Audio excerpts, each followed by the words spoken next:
टेफ प्रथम 6 माही का इस प्रकार भरें। शाला दर्पण पर अंतिम तिथि 30/9/2020 और भरना है 1 जनवरी से 30 जून तक का सत्र 2020-21 के लिए। जी हाँ साथियों, जैसा कि आप सभी जानते हैं कि हमसे प्रतिवर्ष टेफ यानी शिक्षक मूल्यांकन प्रपत्र ऑनलाइन भरवाया जाता है। तो इसी बार 2020-21 करना है, कैसे करना है, क्या क्या उसके अंदर जानकारी मांगी गई है। साथ ही दोस्तों, आज के इस वीडियो में मैं आपको ये भी कवर करूंगा कि सब्जेक्ट टीचर मैपिंग किस प्रकार करनी है। साथ में आपको अगर टेफ भर लिया है तो उसको अप्रूव का बटन कहाँ पे आएगा, यानी टेफ संबंधी जितनी भी तरह की समस्याएं हैं, जितने भी तरह की प्रॉब्लम्स है, वो सारी की सारी एक ही वीडियो में आपके यहाँ पे मैं शेयर को शाला दर्पण पर ऑनलाइन टेफ किस प्रकार भरना है। ये टेफ दोस्तों आप अपने मोबाइल से भी भर सकते हैं और अपने कंप्यूटर या लैपटॉप से भी भर सकते हैं। मैं अपना आपको कंप्यूटर की तरफ से दिखा रहा हूँ। इसके लिए दोस्तों आपको जाना होगा शाला दर्पण पर। शाला दर्पण पर मैं आ चुका हूँ। यहाँ पे दोस्तों आपको लॉगिन नहीं करना है। लॉगिन क्यों नहीं करना है? क्योंकि लॉगिन है वो स्कूल लॉगिन होती है, लेकिन ये हमारा पर्सनल मैटर है टेफ, तो इसके लिए हमें यहाँ पे लॉगिन नहीं करना है और नीचे चलना है। नीचे की तरफ अब जब हम जाएंगे तो हमारे सामने ये तरह तरह के ऑप्शन नज़र आते हैं। यहाँ पे आपको नज़र आ जाएगा स्टाफ विंडो। ये स्टाफ विंडो आपको अपना टेफ भरना है ऑनलाइन, तो यहाँ स्टाफ विंडो पे ही भरा जाएगा। तो स्टाफ विंडो खोल लीजिए।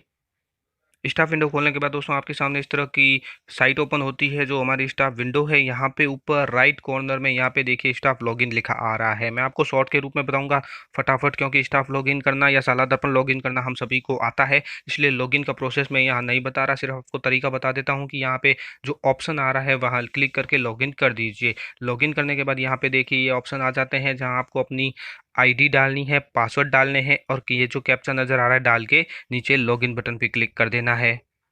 लॉगिन सक्सेसफुल होने के बाद हमारे सामने इस तरह का ऑप्शन ओपन होता है इंटीग्रेटेड शाला दर्पण। ये शाला दर्पण का इंटीग्रेटेड पोर्टल है जहाँ पे हमें अपना पर्सनल कार्य करना होता है। अब हमें टैप करना है तो यहाँ पे देखिए लेफ्ट कॉर्नर में 3 डॉट नज़र आ रहे हैं। यहाँ पे जहाँ मेरा कर्सर जा रहा है इसके ऊपर क्लिक कर दीजिए। जब आप क्लिक कर देंगे तो दोस्तों आपके सामने कई तरह के ऑप्शन ओपन हो जाते हैं, जैसे होम, अप्लाई, प्रोफाइल, फॉर्म्स और रिपोर्ट्स। इन तरह के सभी जो ऑप्शन है इनमें आपको फॉर्म्स में जाना है। ये जो फॉर्म्स लिखा हुआ है फॉर्म में जाकर यहाँ पे देखिए टैफ लिखा आ रहा है, TAF टैफ, इसी को आपको खोलना है। क्लिक कर दीजिए। यहाँ पे क्लिक करने के बाद दोस्तों ये देख लीजिए टेफ टीचर फॉर्मेट सेशन 2020-21 यानी न्यू सेशन का अपडेट हो चुका है शाला दर्पण पर। पहले यहाँ पे 2019-20 आ रहा था, अब शाला दर्पण अपडेट हो चुका है और हमारा टेफ है वो 20-21 के लिए तैयार है। हम इसको भर सकते हैं। तो यहाँ पे हम क्लिक कर देंगे। क्लिक करने पर दोस्तों हमारे सामने पेज खुल जाता है जहाँ पे लिखा आ रहा है शिक्षक मूल्यांकन प्रपत्र 1 जनवरी 2020 से 30 जून 2020, यानी यहाँ जो जानकारी आपको भरनी है वो 1 जनवरी 2020 से लगा के 30 जून 2020 तक की जानकारी भरनी है। ये प्रथम 6 माही का टैफ है। यहाँ पे आपको अपने स्कूल का नाम नजर आ जाएगा, डाइस कोड नजर आएंगे, कर्मचारी यूनिक आईडी नजर आ जाएगी, शिक्षक का नाम आएगा, कार्मिक का मूल पद आ जाएगा।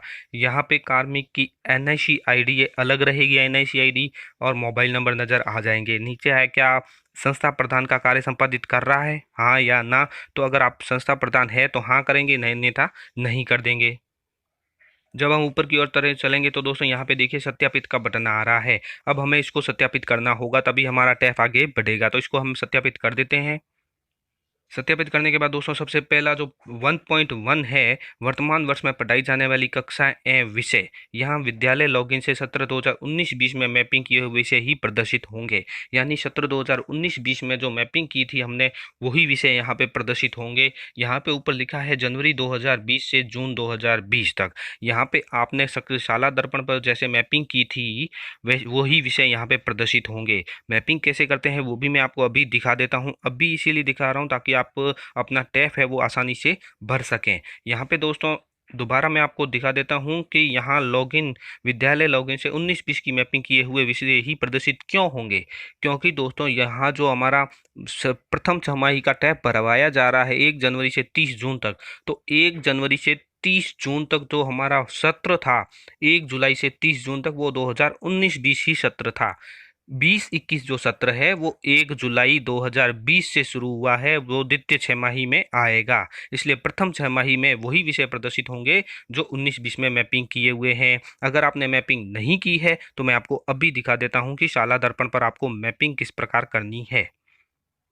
मैपिंग के लिए दोस्तों हमें जाना होगा शाला दर्पण पे। शाला दर्पण पे जाने के बाद हमें यहाँ से विद्यालय लॉगिन कर लेना है। या लॉगिन का बटन आ रहा है, लॉगिन पे क्लिक कर दीजिए। उसके बाद दोस्तों अभी जब आप लॉगिन सक्सेसफुल कर लोगे तो आपके सामने आपका विद्यालय ओपन हो जाता है। यहाँ पे कई तरह के ऑप्शन आपको नजर आ जाएंगे, dashboard, school staff, student, scheme और रिपोर्ट, डाउनलोड, रिजल्ट, ये जो भी ऑप्शन है वो सारे आपको नजर आ जाते हैं। हम अब मैं आपको कि बता रहा हूँ कि सब्जेक्ट टीचर मैपिंग किस प्रकार करनी है। हालांकि दोस्तों आपने कर रखी होगी तो आवश्यकता नहीं है, लेकिन अगर नहीं कर रखी है तो आप कर लें।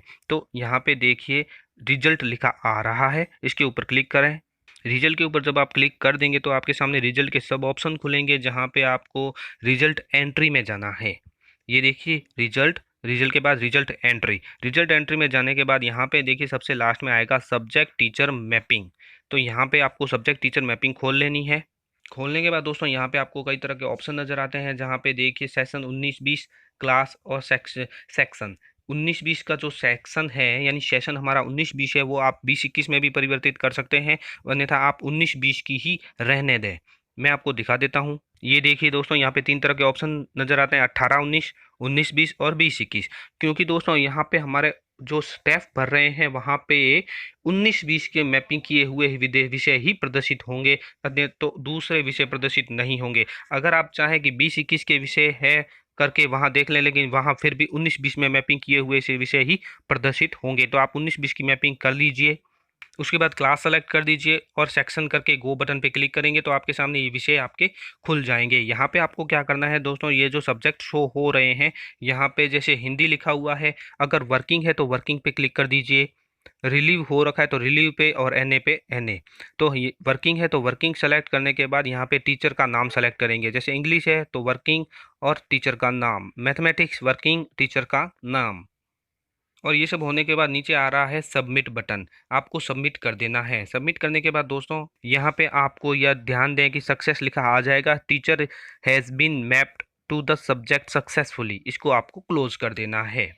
इस प्रकार दोस्तों आपकी सब्जेक्ट टीचर मैपिंग हो जाएगी। लेकिन यहाँ पे लिखा आ रहा है साफ साफ कि यहाँ विद्यालय लॉगिन से सत्र 2019-20 में मैपिंग किए हुए विषय ही प्रदर्शित होंगे, तो वो ही प्रदर्शित होंगे। तो अब आप हम आगे चलते हैं। विगत 6 माह में विद्यालय में शिक्षक की औसत भौतिक उपस्थिति कितनी रही है वो यहाँ से आपको सेलेक्ट करना है। अगर अन्य विभाग में प्रतिनियुक्ति या शैक्षिक गतिविधि पर रहे हैं तो यहाँ से हाँ या ना सेलेक्ट करना है। यहाँ पे दोस्तों औसत भौतिक उपस्थिति में 3 तरह के ऑप्शन नजर आएंगे, आप देख सकते हैं 60% से कम, 60 से 80% और या 81% से अधिक। जितनी उपस्थिति विद्यालय में रही है वो सेलेक्ट करें। पास में आपके अन्य संस्था शिक्षा विभाग में या प्रतिनियुक्ति पर शैक्षिक गतिविधि कर रहे हैं तो वो सेलेक्ट कीजिए। यहाँ पे अगर आप प्रतिनियुक्ति पर रहे हैं तो उनके दिनों की संख्या आपको लिखनी है, और अन्य गैर शैक्षिक कार्यों हेतु रहे हैं तो उनकी दिनों की संख्या यहाँ पे आपको टाइप करके लिखनी है। उसके बाद दोस्तों आपके यहाँ पे आ जाएगा स्व मूल्यांकन। कृपया अपने कार्य निष्पादन को दिए गए मापदंड के अनुसार 1 से 5 तक सव्य रेटिंग दें। आपको अगर सब औसत से कम नजर आ रहा है तो 1 देना है, औसत है तो 2, बहुत अच्छा है तो 3, और अच्छा है तो 3, बहुत अच्छा 4 और उत्कृष्ट के लिए 5 नंबर आपको देने हैं। ये आपका स्व मूल्यांकन है।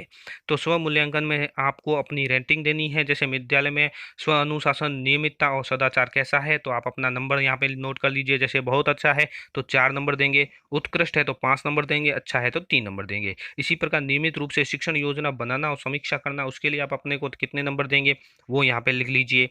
पाठ्य पुस्तकों के अतिरिक्त अन्य अध्ययन सामग्री का कक्षा शिक्षण में प्रयोग करना, वो नंबर लिख दीजिए। कैसा है, बहुत अच्छा है या उत्कृष्ट है या अच्छा औसत है या अच्छा है, जो भी है वो आप अपना यहाँ पे मूल्यांकन कर लीजिए। इसमें दोस्तों 15 पॉइंट है तो 15 पॉइंट आप कंप्लीट कर लीजिए। जैसे शिक्षक द्वारा चुनौतियों के निराकरण में किए गए प्रयास, वो सारे करने के बाद नीचे आता है 1.4 ऑप्शन। वो कहता है शिक्षक या संस्था प्रधान के उक्त निष्पादन सूचकों के आधार पर संस्था प्रधान सीबीओ द्वारा शिक्षक या संस्था प्रधान को दी गई रेटिंग। अब ग्रेड दिया जाएगा सीबीओ द्वारा, ठीक है। संस्था प्रधान या सीबीओ द्वारा जो ग्रेड दिया जाएगा वो ग्रेड यहाँ पे इसकी जो टोटल होगी ऑटोमेटिक ही उसके आधार पर ग्रेड मिलेगा। 1.5 है संस्था प्रधान के कार्य का समग्र मूल्यांकन। संस्था प्रधान के कार्य का ये नियंत्रण अधिकारी संबंधित कॉलम में टिक करेंगे। उसके बाद आपको क्या करना है, आपको यहाँ से सेव कर देना है। ध्यान रखें दोस्तों यहाँ पे लॉक का ऑप्शन भी आ रहा है, लेकिन अभी आपको लॉक नहीं करना है। सेव एंड नेक्स्ट बटन पे क्लिक कर देना है।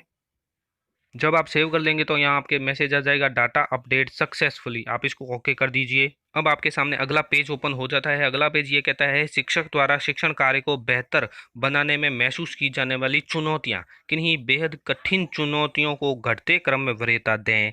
वरीयता के अनुसार संबंधित बॉक्स में क्रम दें।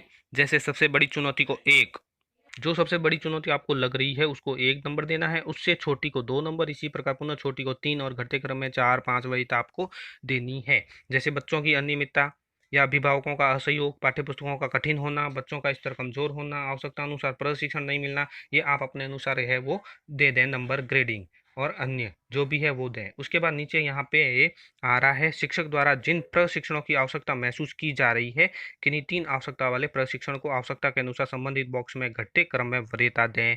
जैसे सर्वाधिक जो आवश्यकता है, जिसकी आवश्यकता सबसे ज़्यादा है प्रशिक्षण को, उसे 1, और उससे कम आवश्यकता वालों को 2। इसी पुनः इसी प्रकार आपको घटते क्रम में आगे 3, 4 रेटिंग देनी है।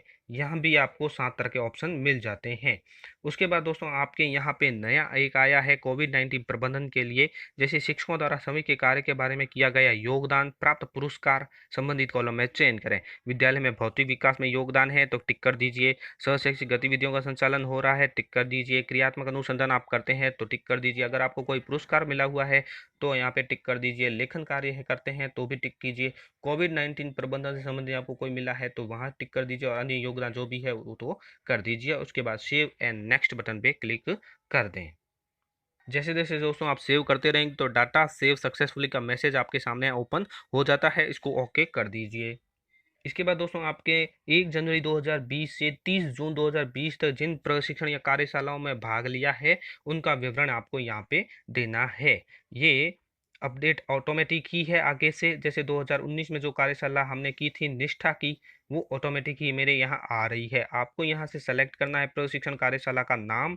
यहाँ पे प्रशिक्षण कार्यशाला की प्रारंभ दिनांक आ जाएगी, प्रशिक्षण की अवधि कितनी रही है, प्रशिक्षण में क्या भूमिका आपकी रही है, प्रशिक्षण का या कार्यशाला का मुख्य बिंदु क्या रहा, प्रशिक्षण कार्यशाला आयोजनकर्ता कौन है, उपयोगिता प्रमाण पत्र में ग्रेड कौन सा रहा, उसको सेव कर देना है। अगर आपने 1 जनवरी 2020 से 30 जून 2020 तक प्रशिक्षण लिया है तो ये आपको करना है। ये करने से पहले ऊपर वाले जो नोट है वो ध्यान से पढ़ लें कि 5 और 7 में ये जो कोड भरने हैं। जैसे कॉलम संख्या 5 में अगर शिक्षक है तो 1 नंबर आएगा, प्रधानाध्यापक है तो 2, प्रशिक्षक है तो 3, सामग्री निर्माण करता है तो 4। इसी प्रकार कॉलम जो संख्या 7 है, डाइट के लिए 1, समग्र शिक्षा के लिए 2, RSCERT के लिए 3, गैर शिक्षा सरकारी संगठन के या अन्य है तो 4 नंबर आएगा। उसके बाद नीचे दोस्तों यहाँ पे कंप्यूटर प्रशिक्षण प्राप्त किया है तो आपको यस या नो करना है। लेकिन यहाँ पे ध्यान में रखें, नीचे जो छोटा सा लिखा आ रहा है कि राजस्थान प्रारंभिक शिक्षा परिषद स्तर पर यदि कंप्यूटर प्रशिक्षण प्राप्त किया है तो इसका विवरण भी ऊपर तालिका में दें, अन्यथा नहीं। अब यहाँ पे नीचे जो अलग ऑप्शन आता है एक और 3.1 है, कृपया पाठ्य पुस्तक प्रशिक्षण एवं विभागीय प्रशासन की कार्यशैली के संबंध में अपने कार्य निष्पादन को नीचे दिए गए मापदंडानुसार अपनी राय 1 से 5 तक रेटिंग दें। औसत से कम 1 देना है, औसत 2, अच्छा है तो 3, बहुत अच्छा है तो 4 और उत्कृष्ट है तो 5। ये नंबर आपको यहाँ पे देने हैं। उसके बाद फिर आपके सामने आ जाएगा सेव बटन का ऑप्शन, तो सेव कर लीजिए। इस तरह दोस्तों आपका टैब फिल हो जाएगा। टैब फिल होने के बाद तुरंत आप लॉक न करें, क्योंकि लॉक करने के बाद दोबारा दोबारा सही नहीं होगा। क्योंकि अब आप भर लेते हैं लेकिन बाद में अगर कोई बाई चांस रह जाए गलती तो बाद में आप सुधार भी कर सकते हैं। इसलिए अभी लॉक ना करें, लॉक बाद में आपको करना है। लॉक का बटन जरूर आ रहा है, लेकिन आपको अब टैप अप्रूव का ऑप्शन भी मैं आपको दिखा देता हूँ। टैप अप्रूव कैसे करना है उसके लिए दोस्तों आपको शाला दर्पण पे जाना होगा। यहाँ पे शाला दर्पण ओपन करने के बाद दोस्तों यहाँ आपके सामने कई तरह के ऑप्शन नजर आएंगे। यहाँ पे आपको मिस कॉलोनिस्ट का एक ऑप्शन नजर आ जाएगा, आपको इसी को ओपन कर लेना है। ओपन करने के बाद दोस्तों यहाँ पे आप देख सकते हैं टैप अप्रूवल का ऑप्शन नजर आ रहा है, TAF टैप अप्रूव। यहाँ आप अगर आप लॉक कर देते हैं तो यहाँ संबंधित अधिकारी के पास ये टैप आपका चला जाएगा, वो आपको रेटिंग दे देगा। धन्यवाद साथियों, वीडियो को जरूर लाइक शेयर और सब्सक्राइब कीजिए। पास में आने वाले घंटी के बटन को जरूर दबाएं एजुकेशन संबंधी न्यूज़ तुरंत पाने के लिए।